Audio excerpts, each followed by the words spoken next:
Assalamualaikum warahmatullahi wabarakatuh. Alhamdulillah rabbil alamin.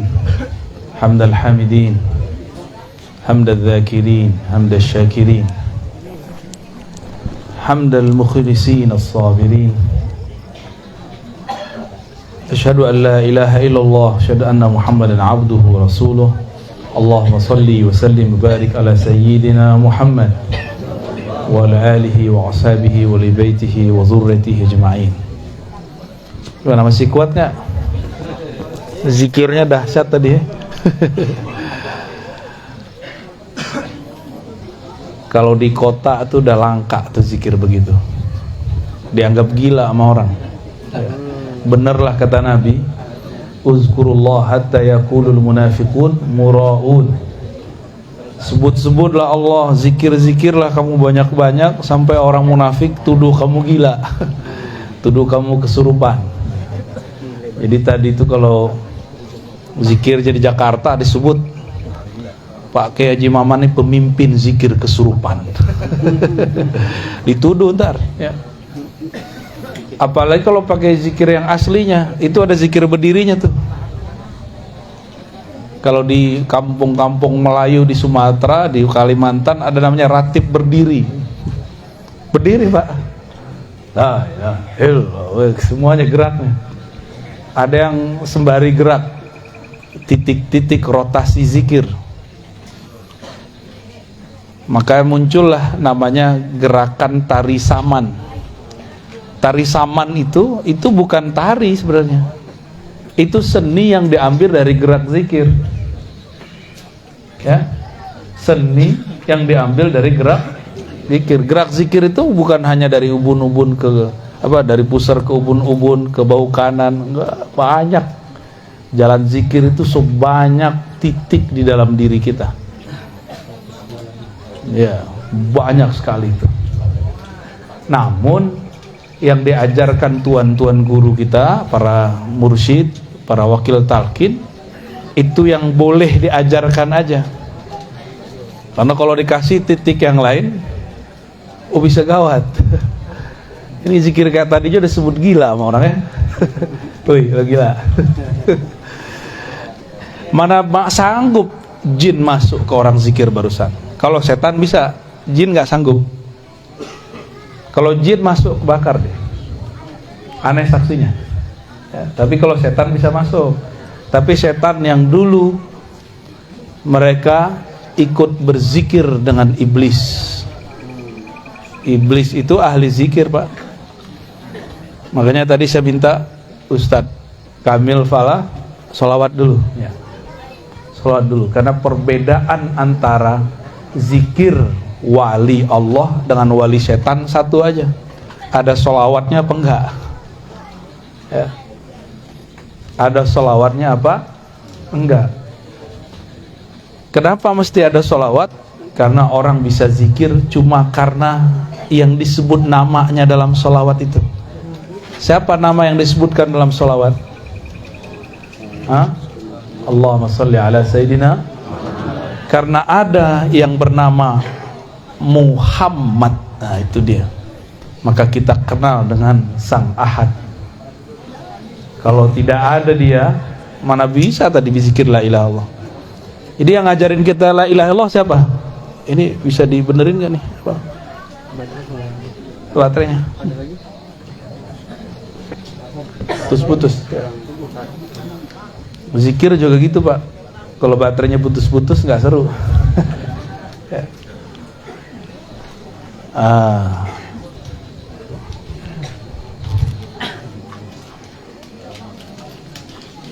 Ganti.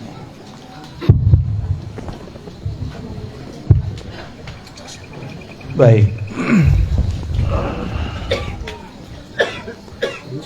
Nabi SAW mengajarkan zikir itu dengan cara yang berbeda-beda, metode yang beragam, mulai dari metode yang panjang sampai metode yang pendek. Contohnya, beliau SAW mengajarkan orang maukah kamu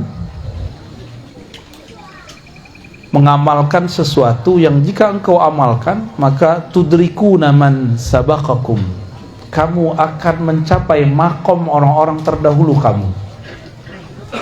Ternyata zikirnya biasa aja, subhanallah 33, alhamdulillah 33, Allahu akbar 33, tambah la ilaha illallah. Sederhana ya, sederhana. Tapi di belakang ada kalimat penutupnya Nabi SAW. Siapa yang mengamalkan zikir ini, dia akan menjadi orang terbaik di hari kiamat, kecuali ada yang datang dengan zikir yang sama atau yang lebih baik daripada dia. Makanya zikir 33 itu cuma contoh.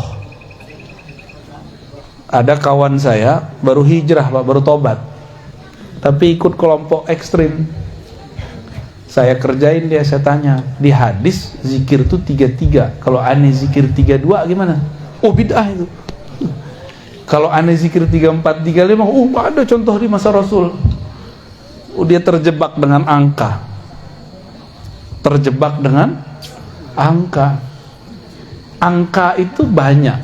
Yang disebut banyak itu kan as-salasah fa aksar, 3 lebih. Ya. Benar gak?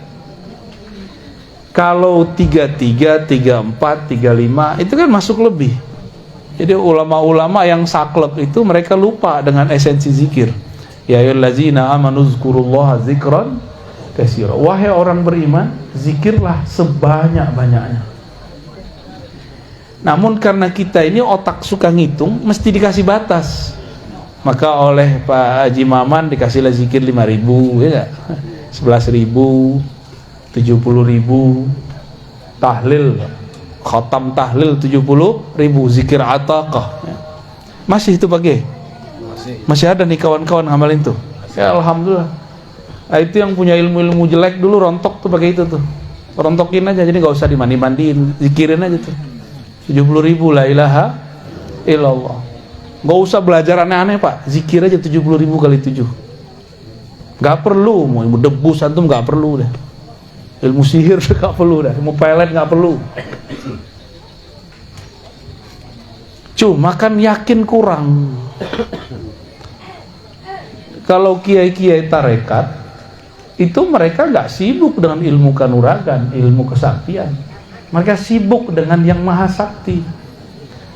Makanya orang-orang tarekat nggak mempertunjukkan kesaktian. Nggak ada namanya pertunjukan debus dalam tarekat. Kecuali torikot debus, tapi torikot azkar nggak ada. Turunan dari torikot zikir, jadi seni, ada seni tari, ada seni debus, itu bisa.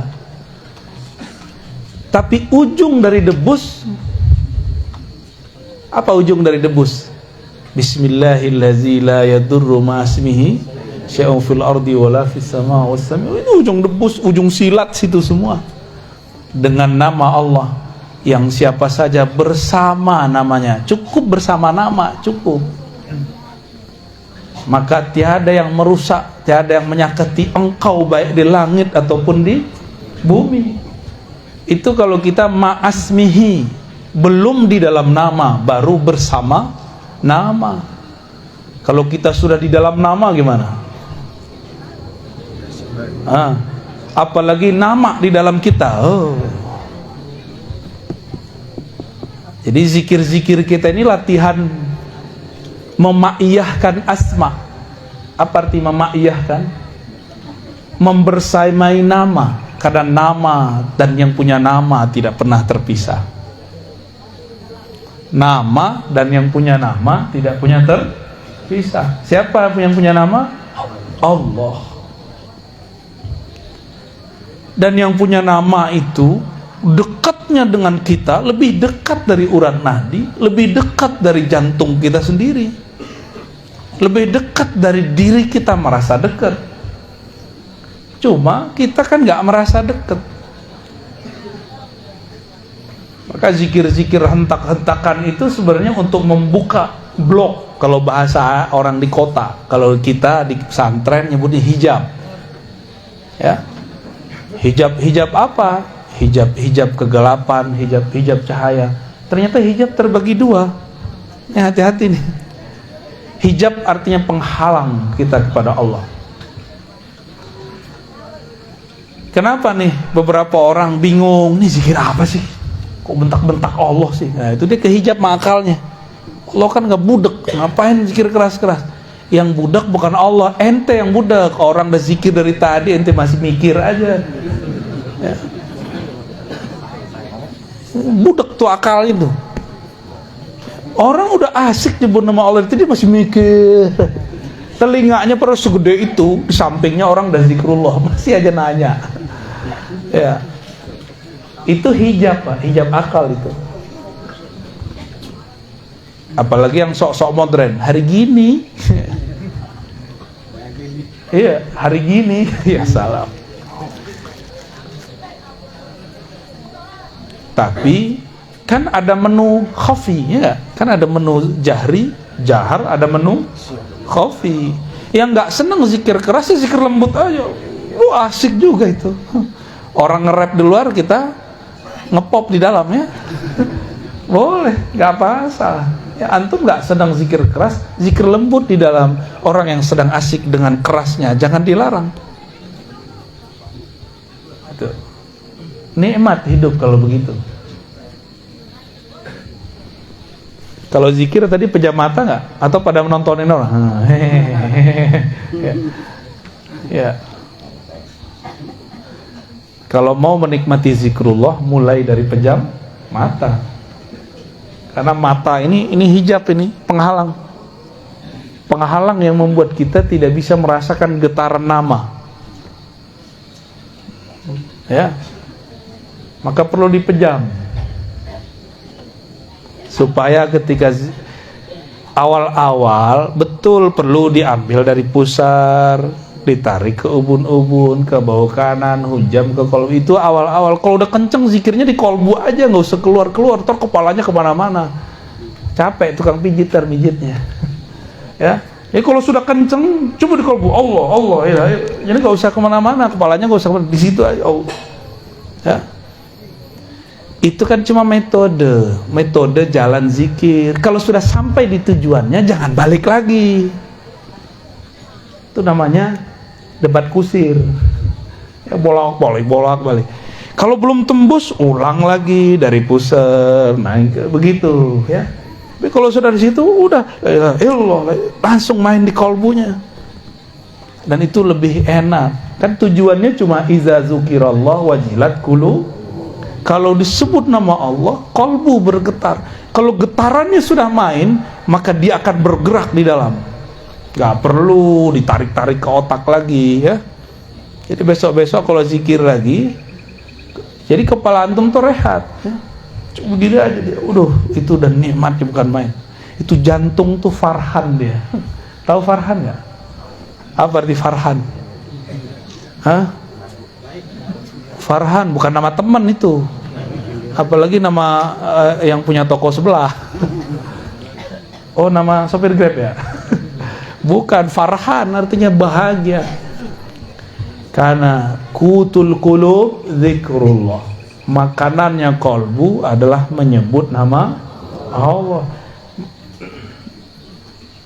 Kalau makanannya kiai kan bukan hanya nasi, asap juga.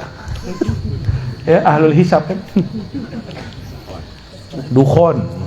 Di Quran tuh ada surat Dukhon, ya. Waktu awal pandemi itu ada ustadz cocok logi nakut-nakutin umat pakai hadis palsu bahwa 15 Ramadan terjadi dukhon. Ya, kiai-kiai ketawa, aneh dukhon tiap hari. Ya, dukhon namanya itu, rokok, ya, rokok asap. Jadi berzikir itu jangan sibuk di jalan. Nah, teknik dari ambil dari ubun-ubun segala macam itu jalan. Kalau kita sudah masuk ke dalam rumah, jangan keluar-keluar lagi. Ya. Nah, ini kepada para pencinta zikrullah nih, ya. Apalagi zikirnya tadi udah cepat kan? Kolbu itu lebih cepat dari lisan, lebih cepat dari kepala. Kalau awal-awal boleh lah begini, la ilaha. Kalau kepala kalau udah cepat gimana? Kayak gimana tuh? Kira tripping sama orang, ya. Jadi lucu, ya. Cukup kepalanya ke bawah. Begitulah Rasulullah SAW. Karena Rasulullah itu puncaknya zikrullah. Beliau nggak perlu gerak. Jadi kalau orang nanya Rasul nggak pernah zikir begitu, iya Rasul, bukan ente. Ente kan bukan Rasul. Dari mana kita tahu faham ini? Ketika ada orang ngadu kepada Rasulullah, wah Rasulullah itu ada orang zikir kok riak bener, kok dia teriak-teriak. Apa kata Nabi? Uzkurullah, berzikirlah kamu kepada Allah hatta yaqulul munafiqun muraun, sampai orang munafik tuduh kamu riya, sampai orang-orang nuduh kamu majnun. Itu kan hadis ada semua, dan hadisnya saling menguatkan, hasan li ghairihi. Yang mendoifkan berarti ketahuan dia nih ya. Dia pengen mendoifkan zikir kita, Pak. Di masa Rasulullah lebih dari kepala gerak, Pak. Ayat turun mereka pingsan. Di masa para tabi'in, Sayyidina Al-Hasan Al-Basri, sanad zikir kita kan salah satunya lewat Sayyidina Al-Hasan. Hasan Al-Basri berguru kepada Sayyidina Ali. Itu Al-Hasan Al-Basri dibacain ayat, dia masuk ke dalam satu masjid, orang lagi baca ayat surat Al-Hadid, alam ya'ni lilladzina amanu an takhsha'a qulubuhum li dzikrillah. Kapan orang-orang beriman hatinya tunduk jika menyebut nama Allah, hatinya tunduk untuk berzikir, hatinya betah untuk berzikir? Kapan? Nah, itu ayat turun tuh, yang tadi itu nonton tuh. Atau tadi kalau nonton boleh tapi menikmati. Tapi yang mempertanyakan, wah bid'ah ini ya. Itu kasihan tuh yang begitu. Enggak dapat ya, asrornya dia enggak dapat. Menu-menu itu banyak, enggak cocok ya enggak usah dinikmati, kita pakai versi kita sendiri. Ya. Misalnya, torikot saya Syazili, di Syazili nggak ada begini. Torikot itu cuma jalan. Tujuan torikot berzikir. Sekarang ente sudah zikir, tinggalkan nama torikot kalau sudah nyebut nama Allah. Jadi kadang-kadang torikot itu jadi hijab, muter, padahal dia sudah deket. Udah mau masuk dia jalan lagi, udah masuk dia jalan lagi. Oh, itu bukan torikot saya. Jangan begitu kalau sama Allah ya. Apa arti thariqah? Jalan. Kalau alamatnya udah dapet, masih penting nggak jalan? Udah nggak penting jalan, Pak. Yang penting nyampe. Ya. Yang penting, untuk apa punya banyak mobil bagus tapi nggak satu pun bisa disetir? Ya, bensinnya nggak ada. Untuk apa punya banyak motor tapi nggak satu pun ente bisa bawa? Satu kendaraan tapi sampai bisa nganter kita bolak-balik, nggak rusak-rusak, itu lebih afdol. Ya. Kan banyak juga yang datang ke saya, oh saya banyak thariqat. Iya. Nah. Terus maksudnya apa banyak thariqat? Ya gitu. Pengen unjuk gigi ya, untuk apa? Kalau orang banyak thariqat, pencirian dia nyaman zikrullah.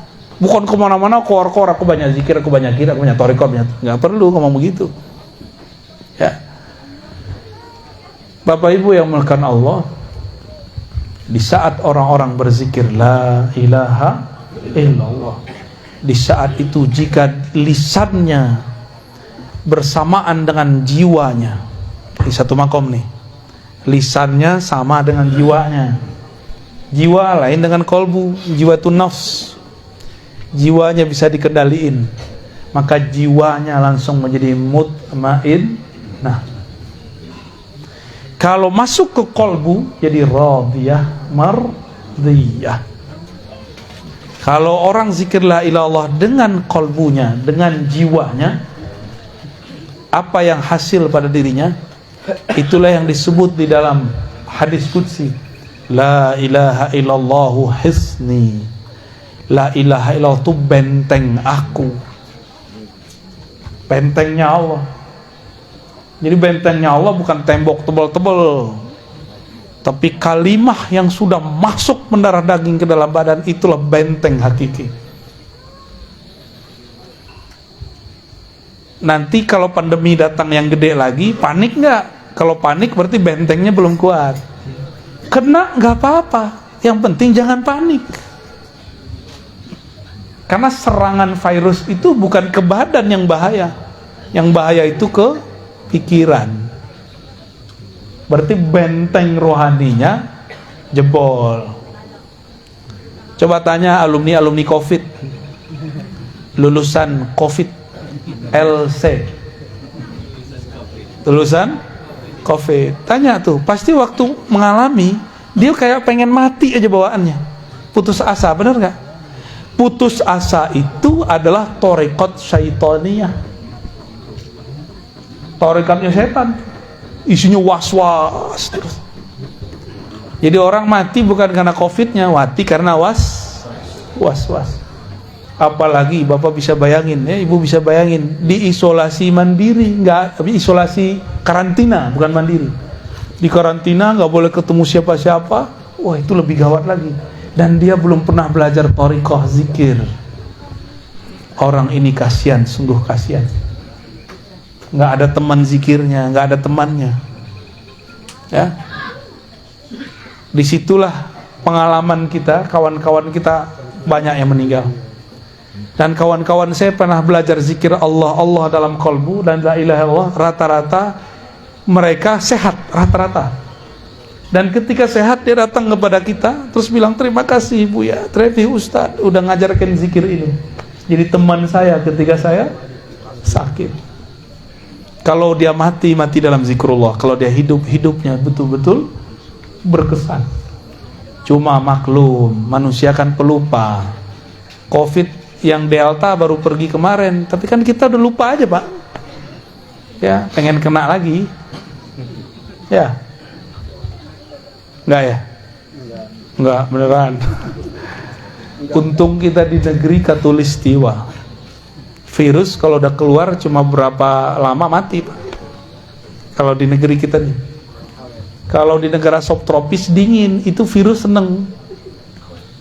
Maka Allah betul-betul sayang kepada kita. Alhamdulillah. Kasihan kepada mereka yang tinggal di subtropis.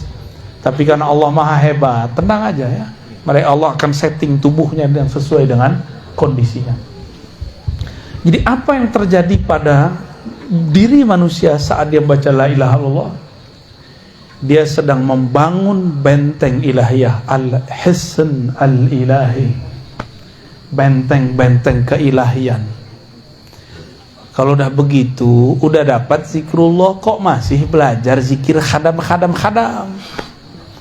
Kok masih doyan sama rajah, itu aneh. Udah dapat afdoluz zikri, masih cari yang tidak afdol. Itu orang blow on atau orang on? Ya, sama aja ya.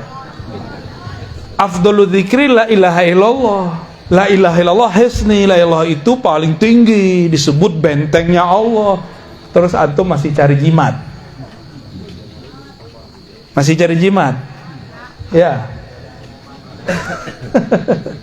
Itu jimat masuk sini ngikut dia. Tulisan raja antum kan nama Allah.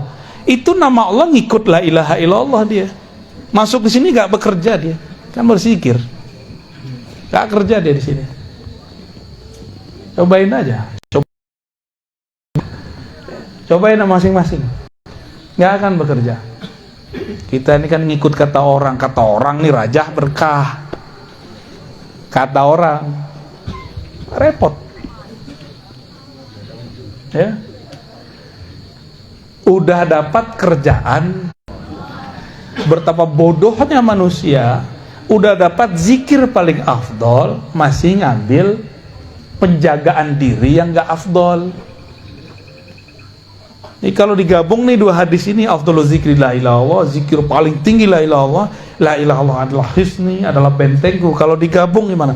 Benteng terkuat itu la ilaha illallah. Cuma ya rutin. Yang rutin. Kok kerja bisa rutin? Kenapa kita mau rutin kerja Pak? Karena pengen dapat gaji kan? Bener? Kenapa nih bapak-bapak ini mau rajin kerja di sawah, di ladang, dagang, di kantor, guru? Kenapa? Karena pengen dapat hasil. Ini hasilnya udah Allah kasih duluan, masih kurang yakin? Jangan-jangan memang kita kurang yakin kepada Allah Subhanahu wa ta'ala. Itu Nabi Sulaiman mau terbang zikirnya bismillah doang, Pak. Percaya nggak? Jadi Nabi Sulaiman cukup dengan bismillah terbang. Kita udah bui-bui baca la ilaha illallah nggak terbang-terbang ya. Emang mau terbang? Kurang keren, Pak, terbang pakai bismillah. Yang keren itu pencet-pencet aja pakai tangan. Nah, dapat tiket terbang. Bismillah.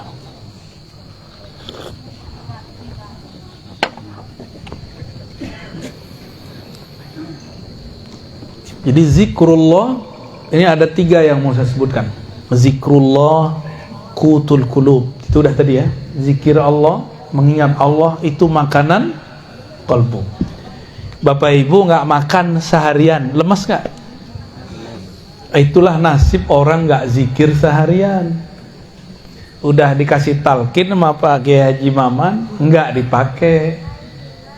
Mau antum kiai 1000 kali kiai nggak ngaruh. Oh, saya bisa baca kitab, nggak masalah. Nabi nggak perlu baca kitab begituan. Kitab kuning kan baru kemarin sore ada. Nabi memang baca kitab kuning? Enggak, Nabi nggak perlu kitab kuning, di dalam dirinya semua kitab ada. Maka an-nabil ummi, bukan Nabi tidak bisa baca tulis. An-nabil ummi, Nabi induk semua kitab, ummul kitab, itu artinya. Allahumma sholli ala sayyidina Muhammad. An-nabiyil ummi, Nabi yang al-ummi. Al-ummi itu bukan ya nisbah, bukan Nabi yang nggak bisa baca tulis. Nabi yang di dalam dirinya ada induk semua ilmu pengetahuan. Itu an-nabiyil ummi. Salah satu pengetahuan kitab di dalam qalbu Nabi adalah risalah la ilaha. Ketika beliau mengatakan afdalu dzikri la ilallah, itu adalah ikhtisar dari isi kitab di qalbunya. Itu baru satu kitab, Pak, zikir risalah la ilaha. Jadi di qalbu Nabi itu ada semua risalah, rahasia-rahasia. Tapi umur beliau pendek. Yang penting Mekah sudah ditaklukkan, syariah sudah mapan. Maka orang tidak akan mengkultuskan orang yang di qalbunya ada risalah kita. Sayyidina Isa, beliau menampilkan isi kitab qalbunya sebelum syariat Bani Israel waktu itu mapan. Akhirnya mereka menyembah Nabi Isa. Salah satu isi risalahnya apa? Rahasia nama Allah Hayyun dan Hayat, Muhyi. Ada orang udah mati, dipegang dadanya oleh beliau, hidup. Hidup, Pak. Orang kira ini Tuhan, ini bukan manusia ini. Nabi Muhammad kan sering melakukan itu, cuma nggak dieksplor di banyak riwayat. Saya pegang, Pak, beberapa riwayatnya. Nabi menghidupkan orang mati, ada riwayatnya. Tapi didoifkan oleh ahli hadis yang nggak percaya. Mereka cari-carilah kesalahan hadis itu. Itulah rahasia kenapa syariat dimapankan di masa Rasulullah. Sedangkan rahasia-rahasia qalbu ini tidak berhenti, turun terus. Inilah makna al-ulama warasatul anbiya. Ulama mewarisi risalah-risalah kitab dari qalbu an-nabi al-ummi. Langsung, Pak, nggak lewat Google, nggak lewat kitab kuning. Kitab kuning itu dari sini, dari qalbu. Jangan dibalik. Ini kiai-kiai udah kehijab, ini santri-santri udah kehijab. Kok qalbu ngikutin kitab kuning? Salah itu. Kitab kuning pemahamannya harus ngikutin rahasia warisan qalbu Rasulullah SAW. Itu ya baru sahih warisan Rasulullah. Baru pewaris Rasul ente. Kalau enggak pewaris kitab bulukan itu namanya. Itu kan kitab komersial, orang jualan supaya kaya. Udah kaya itu yang jualan kitab. Kita masih puji baku, dan berapa banyak kitab yang salah cetak, Pak. Laknya hilang, gawat sudah. Udah berapa banyak kitab salah cetak. Kalau nggak punya kolbu, beres kita, sesat menyesatkan udah. Saya udah banyak apa ketemu. Tiap hari kan kita kerjaannya bolak-balik kita. Kita bingung, ini kitab ini kok masih dipertahankan di pesantren. Ya. Banyak. Kita ini kan fanatis ke kitab kuning. Kitabun Mubin nggak fanatis, ya. Kitabun Mubin. Itulah umul kitab. Rahasianya ada di Al-Fatihah. Al-Fatihah terkumpul di dalam basmalah. Basmalah terkumpul dalam ba terkumpul dalam satu titik. Nah, kalau sudah di titik nggak usah keluar lagi, zikirnya di situ aja, ya. Makanya kolbu itu belakangnya ba, supaya langsung masuk ke sana. Di depannya qaf. Wah, itu rahasia huruf tuh banyak, ya. Saya nggak usah bahas rahasia huruf lama-lama ini. Jadi la ilaha illallah itu makanan kolbu paling mahal. Cara menikmatinya macam-macam. Ada yang pedas, ada yang manis. Yang pedas thariqat qadiriyah, yang manis thariqat naqsyabandiyah, gitu. Kan ada yang nggak senang pedas-pedas, senangnya manis-manis. Kalau orang Banten nih senangnya pedas manis. Dapat zikirnya yang keras, dapat zikirnya yang manis. Alhamdulillah. Ada yang senangnya nge-rap musiknya, ada yang senangnya melankolis, ya, melo-melo musiknya yang syahdu-syahdu. Itu pilihan kita aja. Itu kan musik di dalam diri. Jadi zikir keras lembut itu adalah hentakan di kolbu. Nggak ngaruh orang di luar sana. Mau di luar sana orang bentak-bentak, kalau di kolbunya lembut tetap kolbu lembut dia. Ya. Ini contoh nih yang lagi sibuk megang handphone.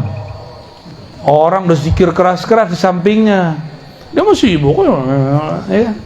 Pasang status, lagi ikut majelis zikir nih. Lah kok bisa orang ikut majelis zikir pasang status? Ya, canggih Pak zaman sekarang, ya. Lumayan lah dapat berkah. Iza marartu biridil jannah tahu kalau kamu lewat di majelis-majelis di taman-taman surga, maka petiklah, icip-iciplah, coba-cobalah. Lumayan. Ini kan saya pernah cerita di sini, di mana nih? Guru dari guru saya namanya Syekh Husain Usairon Al-Lubnani, mantan orang Syiah, ngejekin ahlu sunnah thariqat Naqsyabandiyah yang ada di Masjid Jami' di Lebanon. Itu zikir, Pak, ba'da salat. Afdalu dzikri la ilaha illallah. Itu di sana zikirnya sama dengan di sini. Ya. Sekarang kan udah ada YouTube kan? Kita kan udah jadi wali YouTube. Orang wali kutub, kita wali YouTube. Tinggal cek aja zikir tarekat Lebanon, Beirut, Turki sama kayak di sini. Beda hidung aja, mancung sama nggak mancung, ya. Beda brewok sama nggak brewok, itu aja bedanya.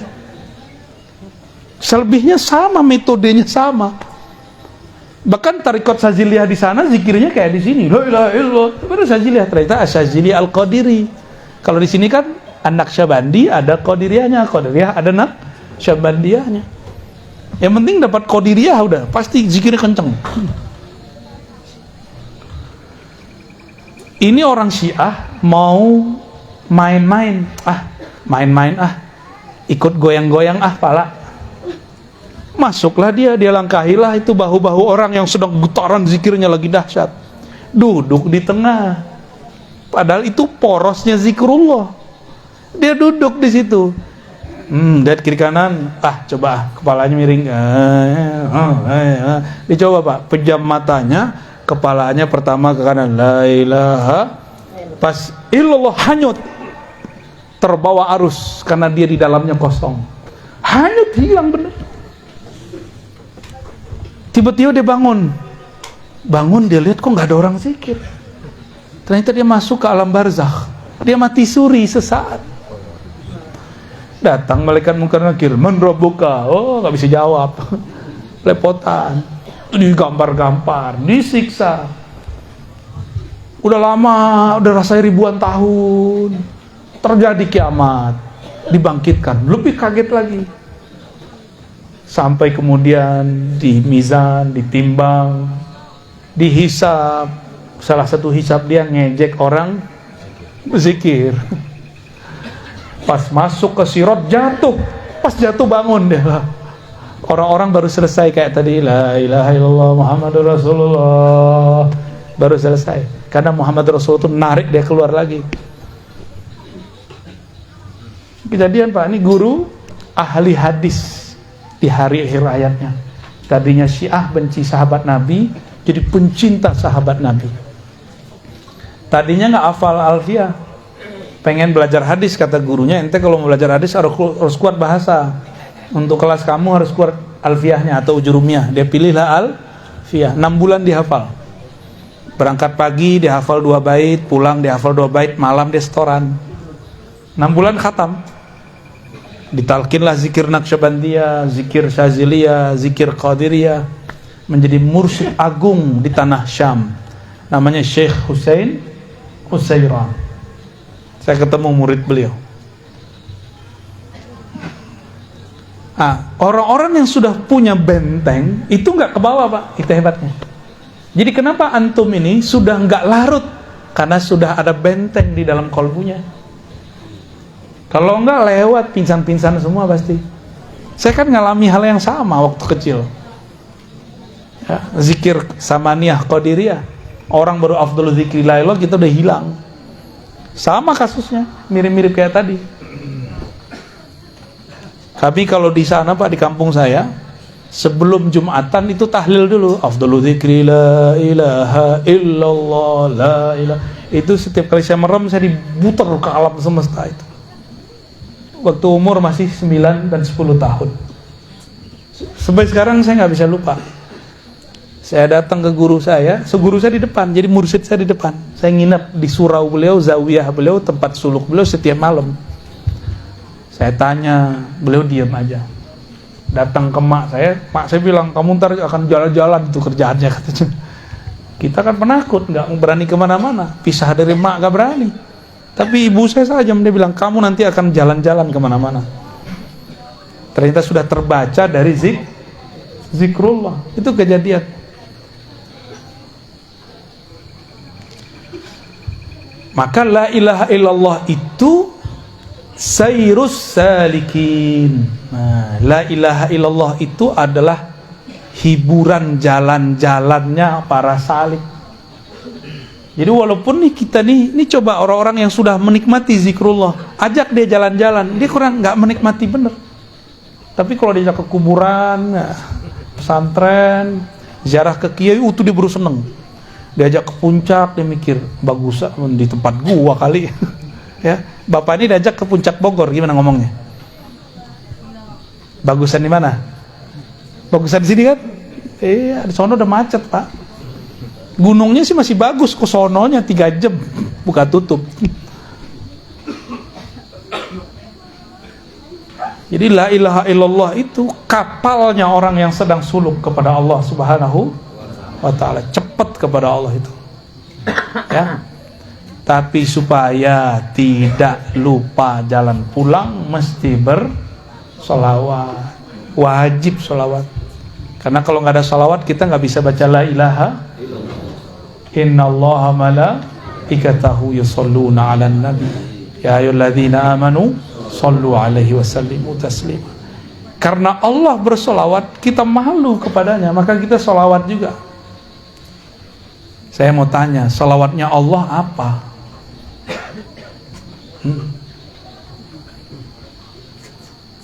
Kalau malaikat kan Allahumma sholli ala Muhammad, itu malaikat. Allah sholawatnya gimana? Masa Allah doa ke Allah kan? Allahumma sholli ala Muhammad, gua sama Allah. Aku Allah. Lah itu gimana dia ngomongnya?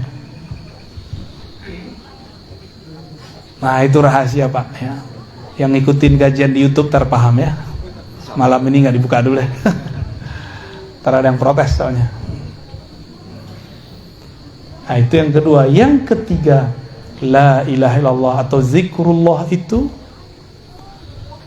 adalah miftah min mafatihil jannah, kunci daripada kunci-kunci surga. Mana dalilnya? Man qala la ilaha illallah dakhalal jannah. Siapa yang baca la ilaha illallah pasti masuk surga. Dan lafaz ini nggak main-main. Dakhala itu fi'il madhi. Sebelum masuk surga dia udah masuk duluan. Kalau diterjemah, kalau versi harfiahnya gimana? Man qala la ilaha illallah, siapa yang telah berkata la ilaha illallah, maka dia telah masuk surga. Jadi kita ini kalau zikrullah sebenarnya udah di surga, tapi karena pikiran ini masih menghijab, badan ini masih menghijab, tidak terasa kalau sudah masuk ke sana. Gitu. Ya. Di surga kawin-kawin doang? Enggak. Orang bosen Pak kawin di surga. Udah bosen. Kenapa kemudian mereka nikah lagi, kawin lagi, jima lagi? Kenapa mereka begitu? Itu untuk menawar rindunya kepada yang punya nama. Nah, ini thariqat para arifin. Jadi aulia-aulia ini kenapa dulu kiai-kiai wali-wali itu banyak istrinya? Itu bukan untuk syahwat, Pak.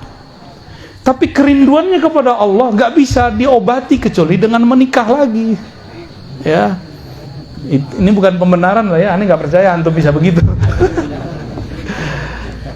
Inilah dasarnya. Jadi bukan karena banyak orang mati di akhir zaman 1:50 kan ada hadis kan? Rajulun,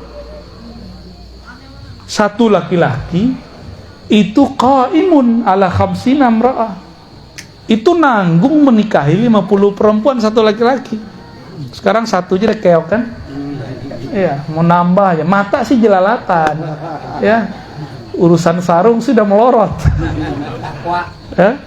Takwa. Iya, mata kita mah sama, Pak. Mata saya, mata Bapak beda. Yang beda kan sarungnya. Ente paham gak, Cong? Belum paham katanya mau alam. Jadi kenapa di surga itu banyak kawin, Pak? Banyak pernikahan. Itu bukan karena syahwat. Jadi orang salah paham surga itu dikira tempat eksplorasi untuk menyalurkan syahwat. Itu penghinaan terhadap Allah. Ya, enggak. Tapi begitulah Allah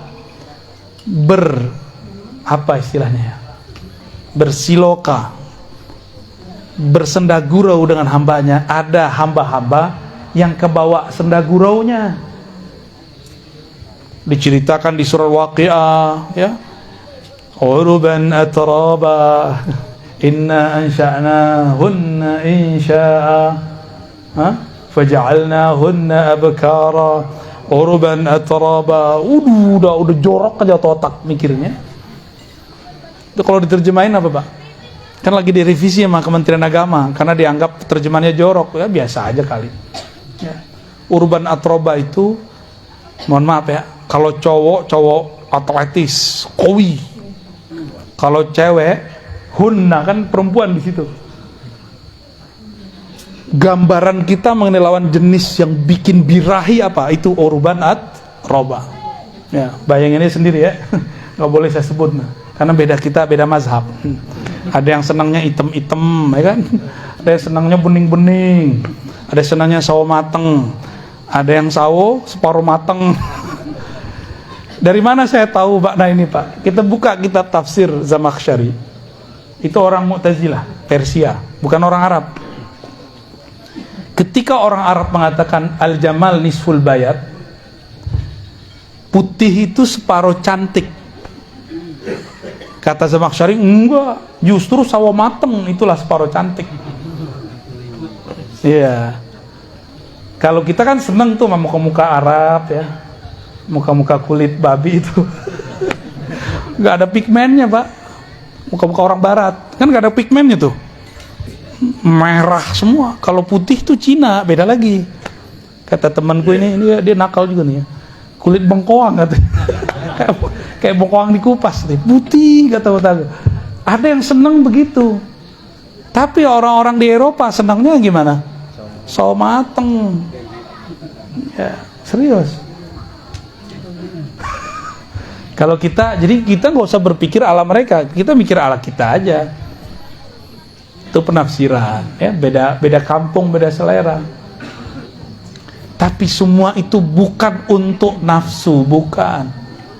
Di sorga itu disebutkan nikmat berhubungan badan semikian rupa, bukanlah untuk badan itu sendiri, tapi untuk mengalihkan kerinduan.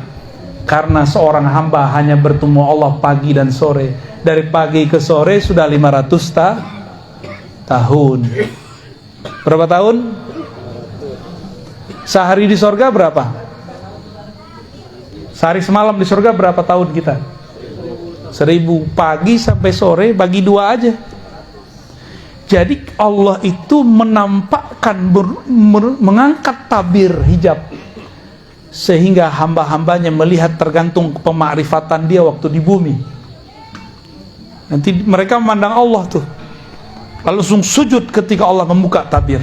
Itu yang disebut mandang, bukan ngongok begini, bukan ya. Lalu Allah tutup lagi ketika waktu duha sudah datang. Jadi syuruk ke duha, kira-kira begitu di sana. Dan mereka lupa dengan semua nikmat jima, lupa nikmat khamar, lupa nikmat madu, lupa semua. Ketika Allah sumber semua kenikmatan melihatkan dirinya, memperlihatkan tajallinya, lupa semua. Lalu Allah tutup tabir, mulailah mereka rindu, ditunggu sehari, 2 hari, 3 hari, hitungan bumi. Di sana belum sehari 2 hari, dihitung sampai sore, 500 tahun. Selama itulah mereka doyan menikah. Wali-wali Allah di bumi, kalau mereka nikah banyak, itu babnya, bukan karena syahwat dia. Jadi jangan suuzon sama kiai yang banyak istri. Tapi kalau samping saya kayaknya banyak minal muwahhidin, ya, orang-orang ahli tauhid. Oh, kayaknya ada tuh 1-2 tuh, ente masna ya. Kopiahnya kenapa disunat, Tat? Waktu pertama kita datang sini kan kopiahnya masuk ke aras. Masya Allah. Gitu-gitu 2. Antum berapa? Jomblo. Bagi-bagi loh, Tat tuh jomblo tuh sampai antum tuh. Ya, hijabnya fa in khiftum. Nah, khiftum hijabnya. Bukan la ta'dilu. Belum nyoba udah bilang la ta'dilu, ya enggak? Belum nyoba udah bilang nggak adil, ya. Nah, kalau ustadz itu dia hijab khaufnya hilang dia. La khaufun alaihim walahum yahzanun. Maaf tadi ya. Ini rahasia kenapa para aulia itu dulu mereka ada yang menempuh jalan seperti itu. Ya. Mau tahu zuriatnya Nabi Sayyidina Al-Husain, istrinya berapa tahu gak? 80 di satu riwayat. Itu bukan pembenaran, Tat. Besok antum 80, aneh yang disalahin, Tat. Sayyidina Al-Husain 80 istrinya. Beliau ternyata Al-Qutub, Al-Ghaus di zamannya, wali paling mabuk di zamannya. Dan itu bisa dibunuh. Jadi di zaman itu berkata Ibnu Abbas, seandainya aku buka 1 ayat saja rahasianya, kalian akan bunuh aku. Laqataltumuni. Tapi zaman ini makrifat setan sudah dibuka. Masa kita nggak buka makrifat ilahiyah? Kalau nggak kalah kita, Mbak. Jadi jangan kolot lagi. Berani buka-buka asrar di YouTube lah. Kan di YouTube buka-buka sendiri, kan bukan saya yang buka. Daripada torikohnya torikoh syaitannya, mending kita buka juga yang torikoh ilahiyahnya, torikoh Nabi Muhammad sallallahu alaihi wasallam. Metodologi kewahyuan, kok wahyu bisa terjadi? Apa beda ummi versi ahli riwayat dan ummi versi ahli hakikat? Itu tadi tuh versi ahli hakikat tuh. Di kolbu Nabi ada semua kitab. Maka wali-wali Allah yang asli itu pura-pura bego aja Pak dan kita. Aslinya dia alim. Dia tinggal minta kepada Allah, nyambatnya di alam sana bukan di alam sini. Kan kita punya ilmu nyambat. Tapi yang nyambatnya ilmu monyet. Begini sih. Kalau mau nyambat ilmu jangan yang rendahan. Itu namanya ulaika kal an'am. Kalau mau nyambat ilmu-ilmu langit.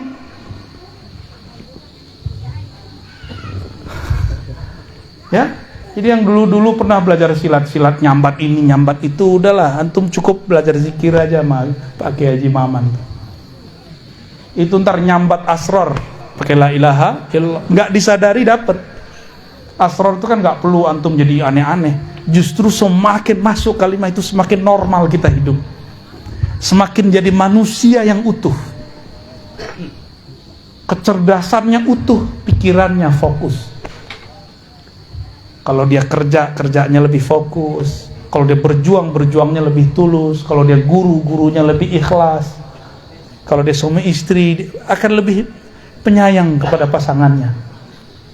Ya, maka wajib belajar zikir khafi biar lembut, ya. Biar lembut. Kalau antum ini masih suka kasar sama pasangan, berarti kurang zikir lembutnya. Tutup dengan sholawat biar kelembutan Rasulullah muncul di dalam diri. Jangan zikir doang. Nah, ini kenapa nih banyak yang mengeluhkan, suami saya, istri saya habis zikir kok kaku. Karena dia zikir tapi zikirnya tidak dipati dengan sholawat. Tahu pati? Tidak ditutup dengan sholawat. Sholawat itulah yang melembutkan segala-galanya. Kenapa iblis segaring itu ngomong? Kenapa iblis sekeras dan sekasar itu dan pendendam? Karena dia tidak bersolawat kepada Rasulullah Sallallahu Alaihi Wasallam. Gak pernah dia mau solawat. Yang dilihat Muhammad, yang dia lihat Muhammad bin Adam, keturunan Adam. Muhammad turun Adam ngapain solawat? Dia nggak ngelihat Muhammad itu Ahmad, Ahmad itu Ruhullah, dia nggak lihat. Karena memang iblis walaupun masuk surga dia cuma mukasyafah, tapi tidak sampai musyahadah. Mukasyafah artinya apa mukasyafah? Dia melihat alam malakut, tapi tidak sampai kepada musyahadah, memandang kepada penguasa alam malakut dan jabarut. Nabi Adam, karena dia solawat, Allah izinkan dia melihat di aras itu tulisannya apa. Iblis nggak lihat itu. Ya, itulah yang jadi mahar sekarang mengalir di tubuh kita semua. Itu sebabnya kalau benar nih umat Rasulullah pasti rindu sama Rasul. Solawat pasti bergetar ini. Bulu romanya berdiri awal-awal solawat. Ya, kalau benar nih air matanya bisa berlinang kalau sebut nama Rasulullah dalam solawat. Pasti. Karena Rasulullah SAW menghikayatkan ketika Sayyidina Adam hendak ingin memeluk Sayyidatuna Hawa, ditegur oleh Allah lewat Sayyidina Jibril, dam, mahar. Man pegang-pegang aja ya. Gak boleh. Kata Sayyidina Jibril. Ya, terus maharnya apa? Tanpa diajar oleh Jibril, Nabi Adam sudah ngerti duluan. Ternyata Jibril belum melihat yang dilihat oleh Nabi Adam. Wajar Nabi Adam jadi rektor, Pak, jadi kiai di surga. Nabi Adam Allah izinkan kolbunya memandang kepada aras Allah lewat ruh murninya. Di aras dia lihat ada tulisan, dia ngeliatin nama, kok bukan namaku, tapi kok nama Muhammad, la ilaha illallah Muhammadur Rasul, kok itu di sana. Itu hadisnya ada di riwayat Imam Hakim, hadisnya sahih. Yang mendhaifkan pasti nggak senang sama ilmu ini. Hadisnya sahih itu, benar hadisnya. Maka beliau mengatakan Allahumma sholli ala Muhammad al-maktub ismuhu fi arsyika al-azim. Kira-kira begitu kalau dibahasakan secara bebas. Ya Allah, kirimkan salamku, hormatku, takzimku kepada nama yang tertulis di arasmu, yaitu Muhammad. Oh, ternyata itu mahar paling tinggi di alam semesta. Tapi nanti Ustadz jangan pakai mahar itu kalau mau nikah lagi, karena istrinya nggak ngelihat itu. Kalau istrinya ngelihat itu cukup itu, datang ke kita pakai mahar salawat aja Tat. Enak juga tuh ya. Tapi nafkah kan nggak bisa pakai salawat. Langsung sah.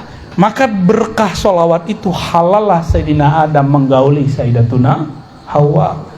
Jadilah anak kita ini buah dari salawat itu. Ya.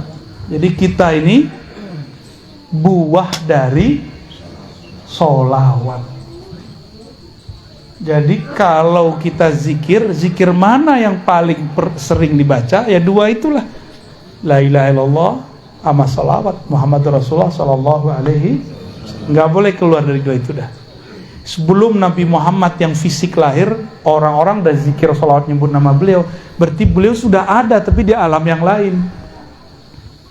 Itu yang beliau sebut, aku sudah jadi nabi, kalian belum ada kok. Jibril aja belum ada, Nabi sudah ada. Pantas nggak Jibril jadi gurunya Nabi Muhammad? Kalau di sanad thariqat kita kan gitu, an Sayyidina Muhammad SAW, an Jibril, itu mah sanad Quran. Ya? Tapi aslinya nggak begitu. Justru Jibril lah yang mengambil dari kolbu Nabi Muhammad SAW. Tapi zahirnya ahlu riwayat menyebutkan Nabi Muhammad dari Jibril. Mungkin nggak Jibril lebih tinggi dari Nabi? Jibril nggak bisa tembus ke aras, Pak. Nabi tembus ke aras. Benar nggak? Ini kan bentar lagi bulan Mi'raj nih. Benar nggak? Nabi Muhammad diundang Allah ke atas aras tertingginya. Sedangkan malaikat Jibril nggak sanggup. Kalau dia naik kebakar dia, habis, hancur dia, nggak ada lagi jejak dia di alam semesta. Nabi Muhammad bulunya nggak ada satupun yang rontok. Nggak ada satupun yang rontok. Jibril yang sakti itu kalau naik kebakar, habis dia. Mana yang lebih sakti? Maka satu rambut Rasulullah afdal min Sayyidina Jibril. Satu rambut Rasulullah lebih mulia dari Sayyidina Jibril. Jadi mohon izin, tanpa mengulangi salam takzim kepada semua para kiai ajengan, para hadirin hadirat.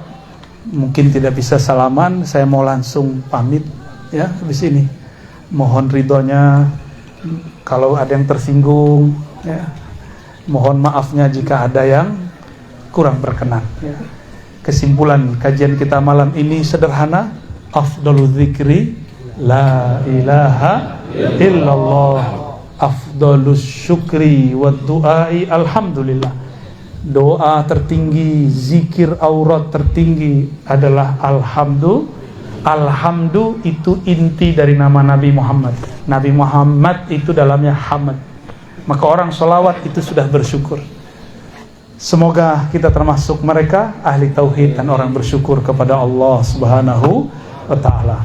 Mohon izin Pak Kiai, mungkin cabut duluan, nggak sempat ziarah dulu ya.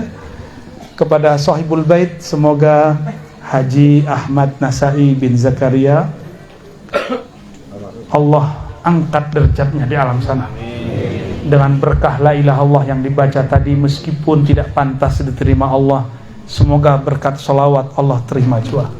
Semoga sahibul bait, keturunannya, muhibbinnya, pecintanya, kawan-kawannya, orang yang hadir juga diangkat ke derajat muwahhidin, muqarrabin. Amin ya rabbal alamin. Ilahi anta maqsudi wa ridhaka matlubi. Wa sallallahu ala sayyidina Muhammad. Assalamualaikum warahmatullahi wabarakatuh.